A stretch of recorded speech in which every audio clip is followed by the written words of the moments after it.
terutama dari pihak istri kepada sang suami. Bagaimanapun kita juga harus paham, istri itu kedudukannya adalah sebagai seorang makmum, bukan seorang imam.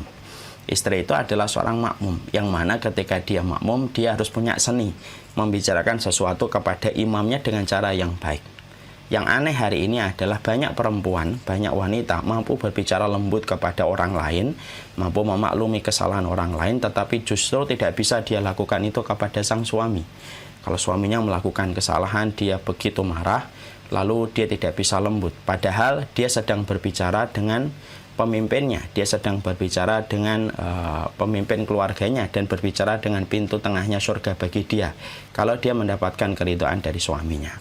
Nah, inilah yang menjadikan akhirnya, ayo kita gali setiap ilmu yang disampaikan dan dinasihatkan oleh para ulama kepada kita, supaya ibu-ibu DMRKR dan seluruh para ibu-ibu dan para akhwat yang lainnya mengetahui apa yang harusnya kita lakukan. Karena bisa jadi ketika suami kita tidak mendengarkan apa yang kita sampaikan, bukan karena dia ingin menolak apa yang kita sampaikan, tapi bisa jadi metode kita adalah metode yang salah. Dan tidak benar kalau ada meme-meme yang sering berkata bahwasanya istri selalu benar. Meme ini walaupun bercanda, saya khawatir meme ini akan mempengaruhi cara berpikirnya seorang perempuan. Akhirnya seorang perempuan itu selalu merasa benar, lalu tidak pernah mereka mengintrospeksi, dan akhirnya mereka tidak pernah meminta maaf. Dan ini akan menjadi sebuah musibah. Di dunia mungkin belum jadi musibah, tapi di akhiratnya akan menjadi musibah. Karena salah satu di antara keburukan wanita itu apa? Yang mereka jarang meminta maaf kepada sang suami, dan keburukan sang suami adalah yang mereka tidak berbuat baik kepada istrinya. Nah, inilah yang kemudian kita harus mengerti. Setelah kita memahami ini dan setelah kita mengerti ini, sebelum saya sampaikan satu persatu apa yang kemudian harus dilakukan ketika seorang istri akan memberikan nasihat kepada sang suami, tentunya ada beberapa poin yang harus dimengerti. Poin yang pertama yang kita harus mengerti adalah bagaimanapun suami kita ini adalah seorang laki-laki biasa, yang tentunya tidak lepas dari kesalahan dan tentunya tidak lepas dari khilaf. Sebagaimana diri kita itu banyak salafnya dan banyak khilafnya. Tidak boleh seorang istri itu ketika melihat suaminya banyak kesalahan lalu dia tidak merasa memiliki kesalahan, berarti di hadapan suaminya. Jangan pernah kita menganggap diri kita terlukai tanpa kita pernah merasa melukai orang lain. Banyak orang kan suka bicara, kamu tuh melukain saya, tanpa dia merasa bahwasanya dia itu melukai orang itu. Dan itu yang dikatakan oleh para ulama salaf. Banyak orang bicara, saya dilukai, tanpa kemudian dia merasa ketika dia mengatakan saya dilukai, bahwasanya dia sebelum itu pun banyak melukai. Makanya ini pula yang kita harus pahami. Poin yang penting dan poin yang sangat krusial adalah ketika kita kemudian akan membicarakan tentang sebuah nasihat, apa yang harusnya dimengerti oleh seorang istri ketika akan memberikan nasihat, mengetuk pintu hati suaminya.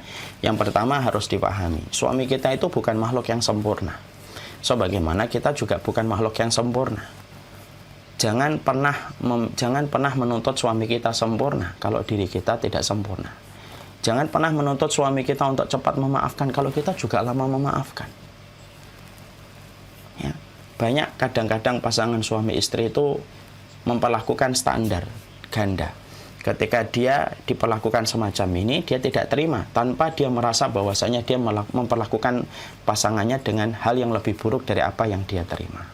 Nah, tentunya ini kita harus pahami, kama tadinu tudanu, sebagaimana kamu memperlakukan ya sebagaimana itu kamu akan diperlakukan. Itulah perkataan Rasulullah, dan kita harus paham, suami kita ini bukanlah seorang nabi dan bukan pula seorang rasul, sebagaimana pula kita bukan Khadijah, bukan pula Aisyah radhiyallahu anhumah, yang mana mereka adalah orang-orang yang dipilih oleh Allah untuk menjadi pendampingnya Rasulullah SAW. Menyadari adanya sebuah kesalahan dalam sebuah dinamika kehidupan berumah tangga itu hal yang wajar, dan ini penting karena sesungguhnya di antara ujian dan cobaan yang Allah berikan kepada kalangan wanita itu apa? Kalangan wanita begitu sulit melupakan satu kesalahan, tetapi dia tidak mau kesalahan yang pernah dia lakukan diingat-ingat oleh pasangannya. Dan ini adalah sesuatu yang menjadi cobaan bagi kalangan setiap wanita di dalam kehidupan iman, karena iman itu mengontrol dan iman itu mengendalikan apa yang kurang benar, bagaimana yang kurang benar itu menjadi benar. Jangan memaksakan bahwasanya suami kita sempurna kalau kita tidak sempurna. Jangan memaksakan suami kita akan cepat memaafkan kalau kita pun ternyata adalah orang yang paling lama ketika memaafkan orang lain. Itu yang kita harus pahami, poin yang pertama.